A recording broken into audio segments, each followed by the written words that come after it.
9 अगस्त 2019 America के New York city की रात आम दिनों जैसी ही थी और लोग गहरी नींद की आगोश में थे। सब कुछ सामान्य चल रहा था, लेकिन अगली सुबह एक शख्स की मौत की खबर ने न सिर्फ न्यूयॉर्क बल्कि पूरे अमेरिका को हिलाकर रख दिया। जेल के अंदर एक शख्स मरा पाया गया था और वो कोई आम कैदी नहीं बल्कि कुख्यात यौन अपराधी जेफरी एप्स्टीन था। वही एप्स्टीन जो 13 से 18 साल की दर्जनों नाबालिग लड़कियों का लंबे समय तक यौन शोषण करने का दोषी था और जिस पर यह भी आरोप था कि वो इन लड़कियों को अपने ताकतवर और चर्चित दोस्तों तक सप्लाई करता था। एप्स्टीन सिर्फ एक अपराधी नहीं था, वो एक बेहद पावरफुल आदमी भी था। उसके पास $600 मिलियन की संपत्ति, यूएस वर्जिन आइलैंड्स में समुद्र के बीचों बीच 75 एकड़ में फैला आलीशान प्राइवेट आइलैंड, खुद का प्राइवेट जेट समेत अमेरिका के कई बड़े शहरों में घर और प्रॉपर्टीज भी थी।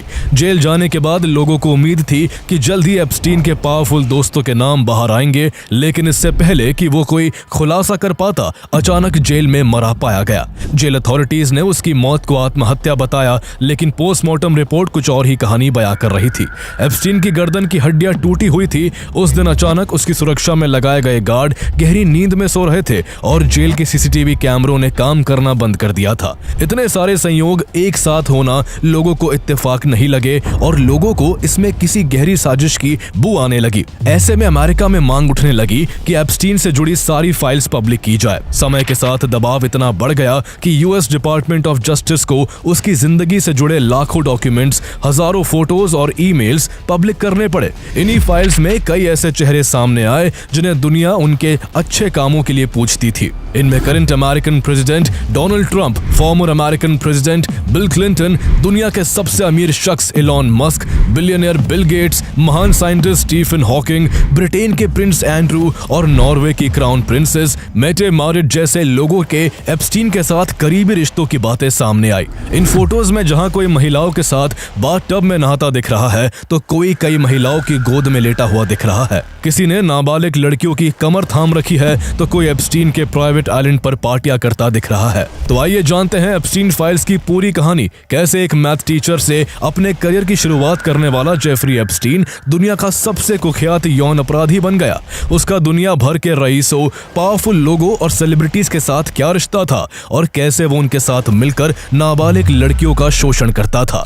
और आखिर डिपार्टमेंट ऑफ जस्टिस द्वारा रिलीज हुई फाइल्स में और कितने चर्चित लोगों के नाम सामने आए। Jeffrey Epstein is arrested in July 2019 on federal sex trafficking charges involving minors in the early 2000s. Footage from 1992 found in the NBC archives shows the future president welcoming Jeffrey Epstein to his Mar-a-Lago estate. Official reports say Epstein died by suicide before 6:30 a.m. Breaking tonight, the Justice Department releasing more than 3 million pages of documents related to convicted sex offender Jeffrey Epstein. President Trump's name referenced hundreds of times. These are documents linked to a man called Jeffrey Epstein. The list includes Bill Clinton, Prince Andrew, Michael Jackson, and Stephen Hawking.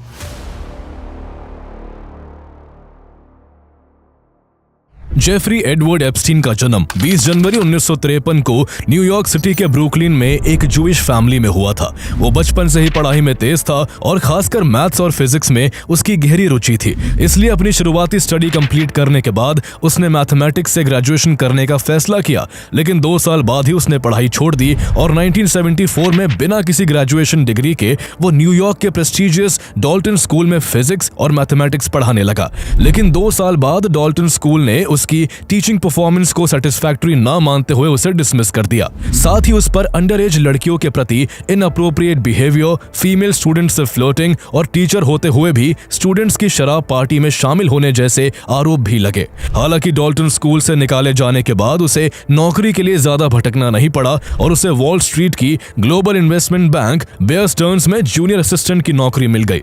कुछ ही समय में वो options trader बन गया और special products division में काम करने लगा। इसी दौरान उसकी पहुंच अमीर और ताकतवर लोगों तक होने लगी। एप्स्टीन ने यहां इतना अच्छा परफॉर्म किया कि 1980 तक बेयर स्टर्न्स ने उसे अपना लिमिटेड पार्टनर बना दिया। केवल 27 साल की उम्र में उसकी इतनी चर्चा थी कि कॉस्मोपॉलिटन मैगजीन ने उसे बैचलर ऑफ द मंथ चुना। लेकिन एप्स्टीन की कुछ आदतें ऐसी थी जो बार बार उसके करियर को खतरे में डाल देती थी। उसने जॉब पाने के लिए न केवल अपनी एजुकेशन की गलत इंफॉर्मेशन दी थी, बल्कि नौकरी के दौरान अपनी गर्लफ्रेंड को गिफ्ट की हुई एक्सपेंसिव ज्वेलरी का खर्च खर्च भी कंपनी के खाते में डाल दिया था। ये बात सामने आने पर बेयर स्टर्न्स ने उसे सस्पेंड करने के साथ साथ उस पर भारी जुर्माना भी लगा दिया। इसके बाद जेफरी एप्स्टीन ने इंटरकॉन्टिनेंटल एसेट्स ग्रुप IAG नाम की खुद की कंसल्टिंग फर्म खोल ली, जो उन लोगों के लिए काम करती थी जिनका पैसा फ्रॉडुलेंट ब्रोकर्स द्वारा हड़प लिया गया था। एप्स्टीन रिकवरी के बदले लोगों से भारी फीस लेता था, जिससे कुछ ही सालों में उसकी संपत्ति तेजी से बढ़ने लगी और साल 1984 तक वो मिलियनेयर बन गया। इस दौरान जेफरी एप्स्टीन ने अमेरिकन बिजनेसमैन और फ्रॉडस्टर स्टीवन हॉफनबर्ग के साथ भी काम किया था, जिसने अमेरिकन हिस्ट्री की सबसे बड़ी पॉन्जी स्कीम्स की थी, जिसमें इन्वेस्टर्स के $450 मिलियन डूब गए थे। साल 1988 तक जेफरी एप्स्टीन दुनिया के पावरफुल लोगों के सर्कल्स में उठने बैठने लगा था। उसी साल उसने जे एप्स्टीन एंड कंपनी नाम की कंसल्टिंग फर्म भी शुरू की और उसकी ये फर्म केवल उन्हीं के साथ काम करती थी जिनकी नेट वर्थ $1 बिलियन से ज्यादा होती थी। इसी दौर में उसकी मुलाकात एल ब्रांड्स के CEO लेस्ली वेक्सनर से हुई, जिन्होंने उसे अपनी कंपनी की फुल पावर ऑफ अटर्नी दे दी। यहीं से एप्स्टीन की दौलत और ताकत इतनी तेजी से बढ़ी कि 1996 में उसने अपने फर्म को US वर्जिन आइलैंड्स में रिलोकेट कर दिया। एप्स्टीन के रुतबे और इन्फ्लुएंस का अंदाजा इस बात से लगाया जा सकता है कि जो अपोलो ग्लोबल मैनेजमेंट सैकड़ों बिलियन डॉलर्स के एसेट्स को मैनेज करती है, उसके CEO लियोन ब्लैक की दौलत एप्स्टीन मैनेज करता था। इन सब की बदौलत 21st सेंचुरी की शुरुआती सालों तक जेफरी एप्स्टीन की नेट वर्थ $600 मिलियन तक पहुंच गई और उसकी गिनती अमेरिका के चुनिंदा रईसों में होने लगी। उसके पास मैनहट्टन में न्यूयॉर्क का सबसे बड़ा प्राइवेट मैंशन था और palm beach, Florida, new Mexico and Paris जैसी जगहों पर कई आलीशान घर और प्रॉपर्टीज थी। 1998 में उसने US वर्जिन आइलैंड्स में समुद्र के बीचों बीच 75 एकड़ में फैला लिटिल सेंट जेम्स नाम का एक प्राइवेट आइलैंड भी खरीदा था, जहां वो महंगी पार्टियां करता था।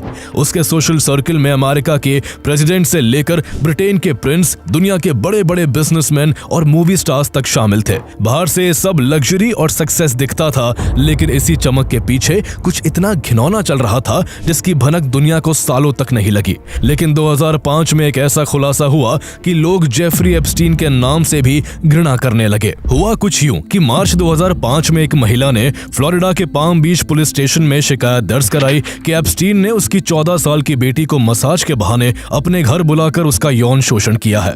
उस महिला ने पुलिस को बताया कि जब उसकी बेटी जेफरी एप्स्टीन के घर पहुंची तो उसने केवल तौलिया पहना हुआ था। कुछ देर मसाज लेने के बाद एप्स्टीन ने उसके साथ जबरदस्ती की। चूंकि आरोप काफी गंभीर था, इसलिए पुलिस ने एप्स्टीन पर केस रजिस्टर कर उसके खिलाफ जांच शुरू कर दी। पुलिस को पता लगा कि उस लड़की को उसकी 2 क्लासमेट्स ने जेफरी एप्स्टीन के पास भेजा था और मसाज के बदले $200 से $300 का लालच दिया था। पुलिस ने जब उन दोनों क्लासमेट से पूछताछ की तो उन्होंने आगे 2 और लड़कियों के नाम बताए।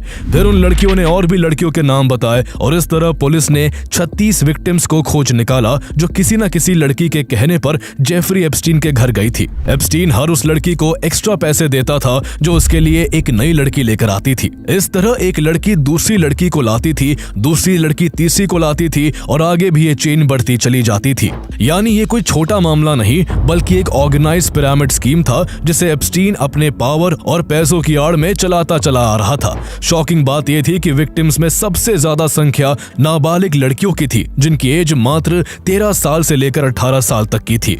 विक्टिम से पूछताछ में पुलिस को यह भी पता लगा कि इस कुकर्म में जेफरी एप्स्टीन अकेला नहीं था बल्कि इसमें उसके कई रईस और नामचीन दोस्त भी शामिल थे।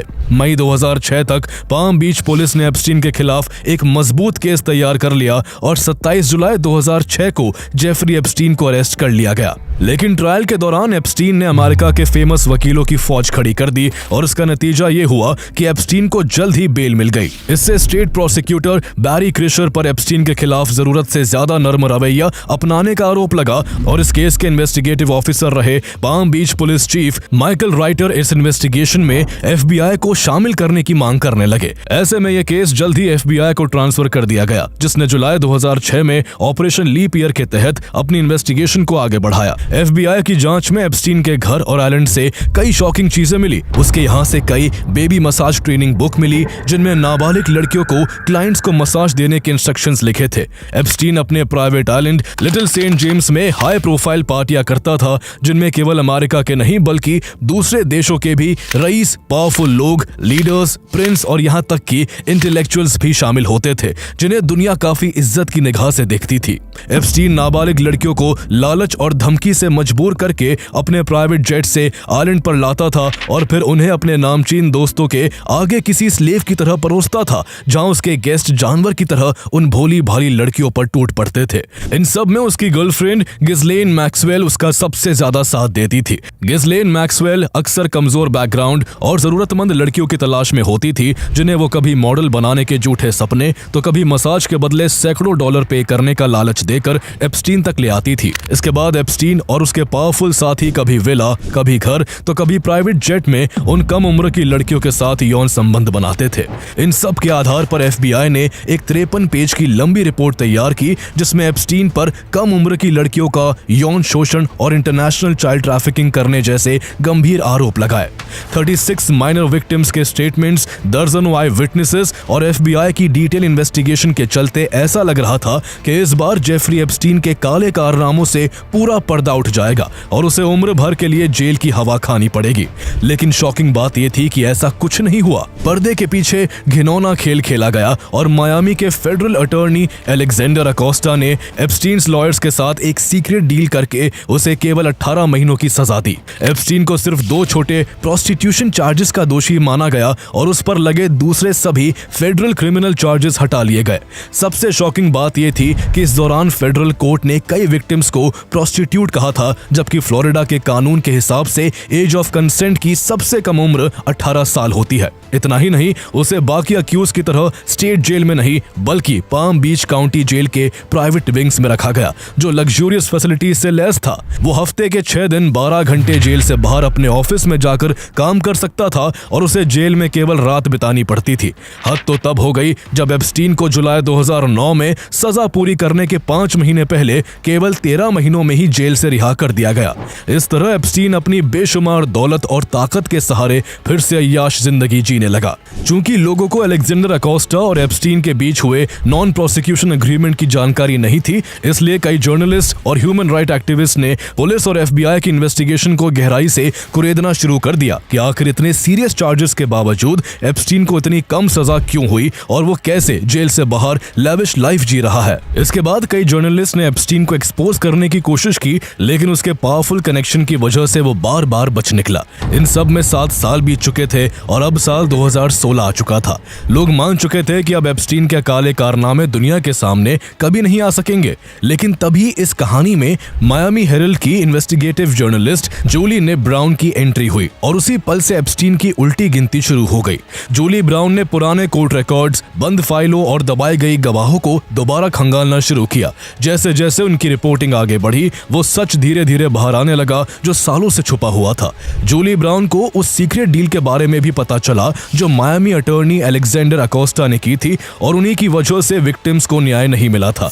लेकिन एक कितनी बड़ी आयरनी थी कि उसी अलेक्जेंडर अकोस्टा को साल 2017 में डोनाल्ड ट्रंप ने प्रेसिडेंट बनते ही अपना लेबर सेक्रेटरी बना दिया, जिसका काम अमेरिका में हो रही यौन तस्करी को रोकना और दोषियों को जेल पहुंचाना था। इसके बाद जूली ब्राउन ने अपनी इन्वेस्टिगेशन को और ज्यादा तेज कर दिया।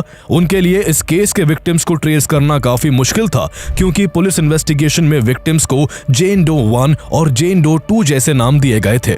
लेकिन तभी एक चमत्कार हुआ। अक्टूबर 2017 में #MeToo नाम का कैंपेन जोर पकड़ने लगा, जिसमें महिलाएं अपने साथ हुए यौन शोषण की घटनाओं को शेयर करने लगी।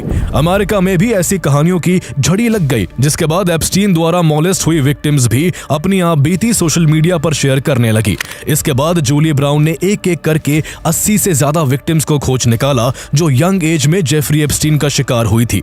किसी ने उन्हें वीडियो इंटरव्यू दिया तो किसी ने फोन पर अपनी आप बीती सुनाई। इन्हीं विक्टिम्स में से एक कर्टनी वाइल्ड थी, जो साल 2001 में केवल 14 साल की उम्र में अपने फ्रेंड के कहने पर एप्स्टीन के पाम बीच मैंशन गई थी, जहां एप्स्टीन ने उसके साथ कई बार यौन संबंध बनाए। लेकिन कर्टनी वाइल्ड को दुख सिर्फ इसका नहीं था, बल्कि वो एक और गहरे गिल्ट के साथ भी जी रही थी कि उन्होंने एप्स्टीन से ज्यादा पैसे मिलने के लालच में उसके पास कई अंडर एज लड़कियों को भी भेजा था। एक लड़की वर्जीनिया ग्रिफे नाम की भी थी, जिसे 16 साल की उम्र में एप्स्टीन की गर्लफ्रेंड गिस्लेन मैक्सवेल ने मसाज थेरेपी के बहाने एप्स्टीन एप्स्टीन के पास भेजा था। वर्जीनिया ग्रिफे ने बताया कि एप्स्टीन ने उसे ब्रिटेन के प्रिंस एंड्रू के पास भी भेजा था, जिन्होंने 3 बार उसके साथ यौन संबंध बनाए थे। इस तरह साल 2018 तक जूली ब्राउन ने इस केस से जुड़े इतने एविडेंसेस जुटा लिए कि उनसे एप्स्टीन को कड़ी सजा दिलवाई जा सकती थी।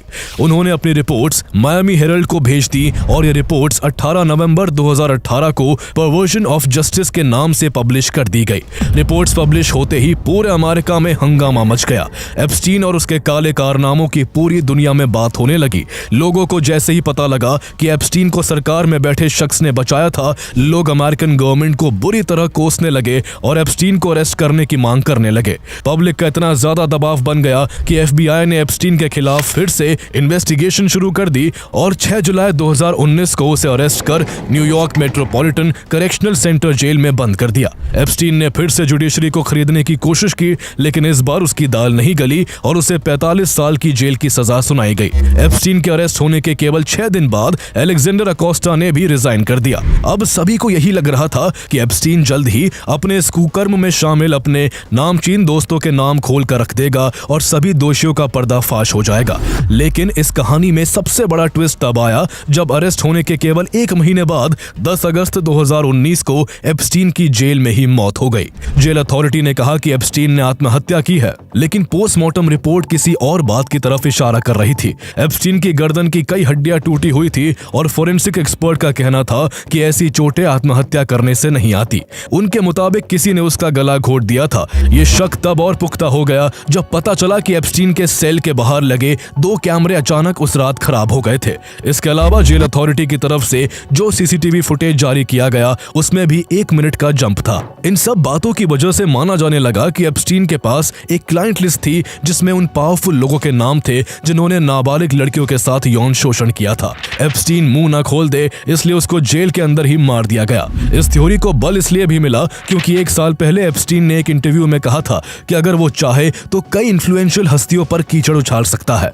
ऐसे में सवाल उठने लगे कि आखिर एप्स्टीन का इशारा किन लोगों की तरफ था। इसके बाद लोग गवर्नमेंट से एप्स्टीन केस से जुड़ी इन्वेस्टिगेशन फाइल्स को पब्लिक करने की मांग करने लगे और इसे ही एप्स्टीन फाइल्स कहा जाता है। आगे कई सालों तक अमेरिका में एप्स्टीन फाइल्स को डिक्लासिफाइड करने की मांग जारी रही। इसी बीच अमेरिका में सरकारें बदल गई। डोनाल्ड ट्रंप के बाद जो बाइडेन अमेरिका के प्रेसिडेंट बने और 2024 में उनका टेन्योर भी खत्म होने को आ गया, लेकिन एप्स्टीन फाइल्स रिलीज नहीं हो सकी। हालांकि इस दौरान इस केस से जुड़े कुछ अपडेट जरूर आए थे। 2020 में एप्स्टीन की गर्लफ्रेंड गिस्लीन मैक्सवेल को अरेस्ट कर जेल में डाल दिया गया था। वर्जीनिया ग्रिफे नाम की एक विक्टिम प्रिंस एंड्रू के खिलाफ ब्रिटिश कोर्ट में चली गई थी और उनके साथ अपनी फोटो रिलीज कर दी थी जिसमें वो वर्जीनिया ग्रिफे की कमर पकड़े नजर आ रहे थे। इसके बाद प्रिंस एंड्रू को वर्जीनिया ग्रिफे को $16 मिलियन देकर आउट ऑफ कोर्ट सेटलमेंट करना पड़ा था और उन्हें रॉयल ड्यूटीज और प्रिंस के टाइटल से भी हाथ धोना पड़ गया था। लेकिन ये केवल एक विक्टिम और एक पावरफुल व्यक्ति की कहानी थी। बाकी के विक्टिम्स और दूसरे पावरफुल लोगों के गहरे राज अब भी एप्स्टीन फाइल्स के पन्नों के बीच दबे हुए थे। समय तेजी से निकलता जा रहा था और वक्त 2024 के आखिरी महीनों में पहुंच चुका था। जल्दी ही अमेरिका में प्रेसिडेंशियल इलेक्शंस होने वाले थे। ऐसे में डोनाल्ड ट्रंप ने एप्स्टीन फाइल्स को लेकर बने बस को भुनाना शुरू किया और अपने हर इंटरव्यू में कहने लगे कि दोबारा प्रेसिडेंट बनते ही वो सभी एप्स्टीन फाइल्स पब्लिक कर देंगे। इस बीच डोनाल्ड ट्रंप अपने एक सपोर्टर के एक ट्वीट को रीट्वीट कर चुके थे जिसमें लिखा था, एप्स्टीन ने आत्महत्या नहीं की बल्कि उसके पास डेमोक्रेटिक पार्टी के लीडर और यूएस के एक्स प्रेसिडेंट बिल क्लिंटन के खिलाफ सीक्रेट इंफॉर्मेशन थी, इसलिए बिल क्लिंटन ने उसे मरवा दिया। चूंकि जो बाइडेन ने पिछले 4 सालों में एप्स्टीन फाइल्स को लेकर ज्यादा इंटरेस्ट नहीं दिखाया था, इसलिए रिपब्लिकन सपोर्टर ने यह कहना शुरू किया कि एप्स्टीन फाइल्स में डेमोक्रेट्स नेताओं के नाम हैं, इसलिए जो बाइडेन इसे पब्लिक नहीं करना चाहते। इस तरह अमेरिका में एप्स्टीन डिडंट किल हिमसेल्फ एक पॉपुलर स्लोगन बन गया। इसके बाद जब डोनाल्ड ट्रंप इलेक्शंस जीत गए और जनवरी 2025 में फिर से अमेरिका के प्रेसिडेंट बन गए तो एप्स्टीन फाइल्स के रिलीज होने का लंबे समय से इंतजार कर रहे लोगों को विश्वास हो गया कि जल्द ही उनकी मांगे पूरी होने वाली है। वो तब और बेसब्र हो गए जब फरवरी 2025 में अटॉर्नी जनरल पैम बॉन्डी ने कहा कि एप्स्टीन की क्लाइंट लिस्ट उनकी डेस्क पर रिव्यू के लिए रखी हुई है और वो जल्द ही इसे रिलीज करेंगी। लेकिन लोगों को गहरा धक्का तब लगा जब जुलाई 2025 में ट्रंप एडमिनिस्ट्रेशन के जस्टिस डिपार्टमेंट ने डिक्लेयर किया कि एप्स्टीन के पास कोई क्लाइंट लिस्ट नहीं थी और उसने खुद ही अपनी जान ली थी और अब उससे जुड़ी कोई फाइल रिलीज नहीं होगी। ट्रंप ने भी कन्नी काटना शुरू कर दिया और एप्स्टीन फाइल्स को बोरिंग और फालतू बताते हुए ये कहने लगे कि देश में और भी अहम मुद्दे हैं। इसी बीच एक बड़ी घटना घटी। डोनाल्ड ट्रंप के दोबारा राष्ट्रपति बनने के केवल 3 महीने बाद अप्रैल 2025 में वर्जीनिया ग्रिफे की मौत हो गई, जिन्होंने प्रिंस एंड्रू समेत कई बड़ी हस्तियों की पोल खोलकर रख दी थी। इसके बाद सोशल मीडिया पर यह मुद्दा और गर्मा गया। इस आग में दुनिया के सबसे अमीर शख्स और एक समय पर डोनाल्ड ट्रंप के सपोर्टर रहे इलॉन मस्क ने घी डालने का काम किया। उन्होंने ट्वीट किया कि ट्रंप का नाम भी एप्स्टीन फाइल्स में है, इसलिए इसे रिलीज नहीं किया जा रहा है। इसने लोगों को नए सिरे से सोचने को मजबूर कर दिया और लोग ट्रंप और एप्स्टीन के पुराने रिश्ते को टटोलने लगे। असल में डोनाल्ड ट्रंप और जेफरी एप्स्टीन 15 साल से भी ज्यादा समय तक दोस्त रहे थे। उनकी दोस्ती इतनी गहरी थी कि दोनों एक दूसरे के offices, luxury hotels, private jets और एक्सक्लूसिव पार्टीज में साथ दिखाई देते थे। ये दोस्ती इतनी खुली थी कि 1992 की एक पार्टी में ट्रंप और एप्स्टीन साथ कैमरे में कैद हुए, जहां ट्रंप एक लड़की की तरफ इशारा करते हुए कह रहे थे, look at her, she is very hot. इतना ही नहीं, ट्रंप ने Trump the art of the comeback नाम की एक किताब लिखी थी, जिसकी एक कॉपी जेफरी एप्स्टीन के पास भी थी, जिसमें ट्रंप ने उसके लिए एक हैंड रिटन नोट लिखा था, to Jeff you are the greatest. बात सिर्फ इतनी नहीं थी। साल 2002 में ट्रंप ने एक इंटरव्यू में एप्स्टीन की तारीफ करते हुए कहा था, he likes beautiful women as much as I do and many of them are on the younger side. इसी बीच डोनाल्ड ट्रंप के सिग्नेचर वाला $22,500 का एक चेक भी चर्चा में आया। एक फोटो वायरल हुई जिसमें जेफरी एप्स्टीन अपने कुछ दोस्तों और एक लड़की के साथ वो चेक पकड़े हुए था। फोटो में लड़की का चेहरा ब्लैक कलर से रिडक्ट किया हुआ था, लेकिन ऐसा माना जाता है कि डोनाल्ड ट्रंप ने जेफरी एप्स्टीन से इस लड़की को $22,500 में खरीदा था। हालांकि ट्रंप ने इस चेक पर हुए सिग्नेचर को फेक बताया, लेकिन मामला तब और भड़क गया जब द वॉल स्ट्रीट जर्नल ने एप्स्टीन की बर्थडे डायरी के हवाले से एक रिपोर्ट छापी। रिपोर्ट में दावा किया गया कि 2003 में एप्स्टीन के 50th बर्थडे पर ट्रंप ने उसे एक लेटर लिखा था, जिसमें एक लाइन थी, we have certain things in common Jeffrey. इस लेटर की सबसे डिस्टर्बिंग बात यह बताई गई कि इसे एक न्यूड स्केच के साथ लिखा गया था और नीचे ट्रंप के सिग्नेचर थे। इस बात से डोनाल्ड ट्रंप इतना गुस्सा हो गए कि इसे फेक बताते हुए उन्होंने द वॉल स्ट्रीट जर्नल पर $10 बिलियन का डेफेमेशन केस कर दिया। बात इतने पर ही नहीं रुकी। नवंबर 2025 में 3 ईमेल्स भी सामने आए, जिनसे यह प्रूव होता था कि डोनाल्ड ट्रंप को एप्स्टीन की यौन तस्करी के बारे में पहले से ही पता था, जबकि ट्रंप लंबे समय से कहते आए थे कि उन्हें एप्स्टीन के किसी भी मिसकंडक्ट के बारे में कोई भी जानकारी नहीं थी। ये सब देख ट्रंप के कट्टर सपोर्टर्स का भी उन पर से भरोसा डगमगाने लगा। लोग खुलकर कहने लगे कि ट्रंप अपनी इमेज बचाने के लिए एप्स्टीन फाइल्स को पब्लिक नहीं होने देना चाहते। इससे पब्लिक प्रेशर इतना बढ़ गया कि नवंबर 2025 में यूएस कांग्रेस को the Epstein files transparency act लाना पड़ा और 30 दिन के अंदर सभी एप्स्टीन फाइल्स को रिलीज करने का ऑर्डर देना पड़ा। 19 नवंबर 2025 को डोनाल्ड ट्रंप को भी मजबूरन इस ऑर्डर पर साइन करना पड़ा। इसके 1 महीने बाद दिसंबर 2025 में वो हुआ जिसका लाखों अमेरिकियों को सालों से इंतजार था। दिसंबर के अंत में जस्टिस डिपार्टमेंट ने एप्स्टीन से जुड़े लाखों डॉक्यूमेंट्स पब्लिक कर दिए। इनके रिलीज होते ही जो नाम सामने आए उनसे पूरी दुनिया में हंगामा मच गया।